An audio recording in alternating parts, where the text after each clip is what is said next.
Hello Moto GP. Ducati closed 2025 celebrating a season that will live long in the marque's history. Riders, engineers and management gathered in Borgo Panigale to mark a campaign of records, resilience and teamwork. Claudio Domenicali, Ducati's managing director, used the gathering to heap praise on the people behind the results and to cast an eye firmly toward the future. Marc Márquez returned to Borgo Panigale for Ducati's end-of-season celebrations, smiling, measured and already thinking of recovery and next year.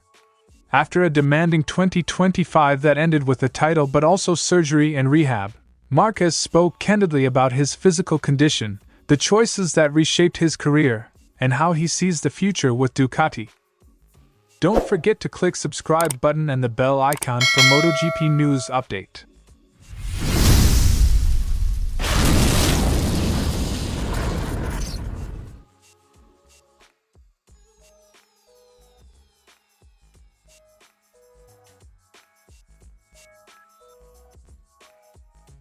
Domenicali opened the celebrations by underlining that the season's success didn't spring from luck but from long-term choices, unity, and a shared dream, a story that, he said, began long before the trophies were lifted. He recalled a chance meeting that turned into a collaboration and stressed how collective ambition and mutual respect between management and technical leadership translated into sustained results on track. This was not a quick spike of performance but the payoff of years of planning, investment, and relentless attention to detail. What can I say? It was a fantastic 2025. The credit for all of this goes to Doligna and all our guys. I still remember the first time I met Gigi. We were at a gas station, between Emilia and northern Italy. We met, exchanging ideas and sharing a dream.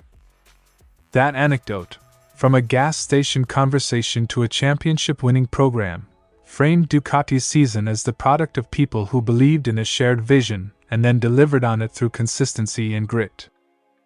Domenicali was quick to point out that Ducati's excellence is not only technological but profoundly human. Engineers, mechanics, test riders and factory staff, every role mattered. He emphasized how Ducati leverages its engineering across multiple sectors, and how racing provides a high-speed laboratory where innovations are stress-tested and then filtered into products for fans and customers. The message was clear: victories are not the result of a single genius but of a whole company pulling in the same direction. It's the only company, with this many employees, capable of achieving these results. Our technology spans multiple sectors, and racing allows us to experiment, offering our fans a competitive product range. Domenicali's framing turned podiums into evidence of an industrial ecosystem working well, a virtuous circle where on-track success drives technological credibility and commercial strength off it. Even in celebration, Domenicali was forward-looking.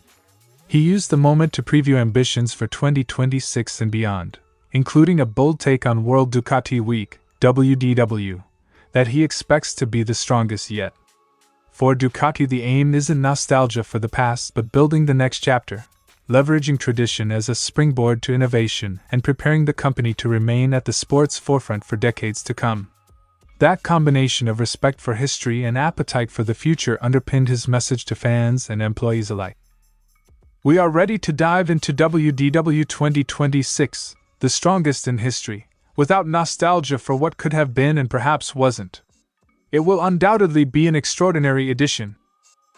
Domenicali framed WDW not just as a festival but as a strategic moment to showcase Ducati's culture to the world, an opportunity to unite community, technology and brand momentum ahead of the next competitive season. The final notes of the evening were lighter but deeply human. Colleagues and guests traded memories, among them Mauro Gracili's joke about the thrill when Marc Márquez first wore the red, to underline how sporting rivalry can evolve into mutual respect and collective pride. Domenicali and others repeatedly brought the conversation back to people, how chance meetings, shared struggles and a culture of collaboration create the environment in which champions are born and sustained. I remember Marc Márquez's first time in red, and it was the same thrill as when Gigi Doligna entered our garage, because they were both our rivals. Together we wrote a page of history and we should all be proud. Quote from Mauro Gracili.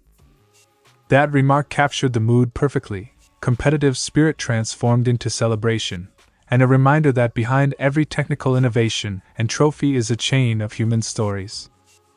Domenicali's address in Borgo Panigale framed 2025 as both an ending and a prologue, a season to savor, but also a foundation for what comes next. Credit to leadership, relentless teamwork, and a strategy that blends technology and human capital. Those are Ducati's declared ingredients for future success. As the Marque prepares for WDW 2026 and the new season, Domenicali's message is one of confidence. Keep building, keep innovating, and keep the people who made it possible at the heart of every decision. 12 weeks after his shoulder surgery, Márquez described a careful, pragmatic return. This wasn't a triumphant, back at 100% soundbite. It was the tone of an athlete who knows the difference between optimism and progress measured in millimeters. He's riding early in the week to rebuild feel, not to chase immediate results. Mornings start with physio and end with structured sessions. The emphasis is on controlled exposure, short stints to check stability, progressive loading of the shoulder, and rebuilding the sensory confidence riders need to push at the limit. That honesty about a staged return is both medically sensible and strategically wise. Rushing could reverse months of work. I'm not at 100%, but I'm good enough to start at 70 or 80%. That realistic benchmark shapes how the off-season will look. Cautious track miles, testing decisions informed by medical feedback, and a focus on arriving at the first preseason test with steady progress rather than a last-minute miracle. Márquez emphasized that the grind of repeated surgeries and long rehabilitation taught him a lesson he couldn't learn on the bike alone. Progress isn't linear. Mentally, accepting plateaus and small daily gains has become an asset rather than a frustration. He credited that calmness with improving his race management during 2025, helping him pick the right moments to push and when to consolidate. For a rider famous for instinctive assaults, this newfound tempering of impulse into strategy marks a significant shift, one that may lengthen his career and sharpen his race-craft. I learned to accept that you don't improve every day, and that calmness also helped me this year when I was racing. That balance, between ambition and prudence, is now central to how he prepares and how the team will plan his program going forward. Looking back, Márquez singled out two decisive moments. The first was the brave step to leave Honda late in 2023 and run with Gresini, a move that reset his perspective and helped him discover the right path back to competitiveness. The second, darker decision was a fourth arm operation in the US where he chose to have the bone refractured and straightened. It was risky, painful, and career-defining, a surgical gamble that demanded discipline afterward, but which Márquez believes was essential to ride again at the highest level. Those choices, he says, weren't made lightly. They were intentional sacrifices to salvage a long-term career rather than chase short-term returns. I went to the United States to have it refractured and straightened.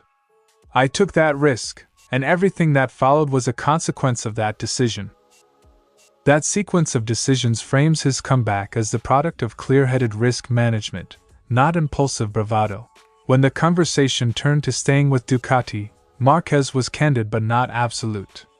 He praised the environment in Borgo Panigale, feeling comfortable immediately, valuing the people around him, and acknowledging the advantages of the current package.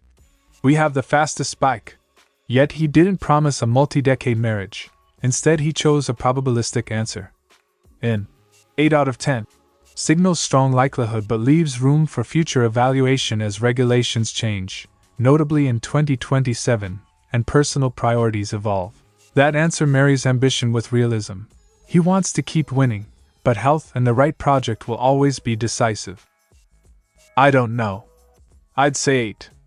We're working to win, and everyone wants to do that, and that's key. In other words, the default is to stay and fight, provided the conditions remain right for both performance and well-being. Marc Márquez's post-season remarks read like a map for the months ahead: measured recovery, psychological growth, acceptance of hard choices already made, and cautious optimism about the future at Ducati. He's smiling again, not from relief, but from the quiet confidence of someone who rebuilt himself step by step. As he returns to the bike and the team plots 2026, the story to watch will be how that steady, patient work translates into pace once full tests begin. Thanks for watching ZNGP Today, and this is your Moto GP news update. And see you next time!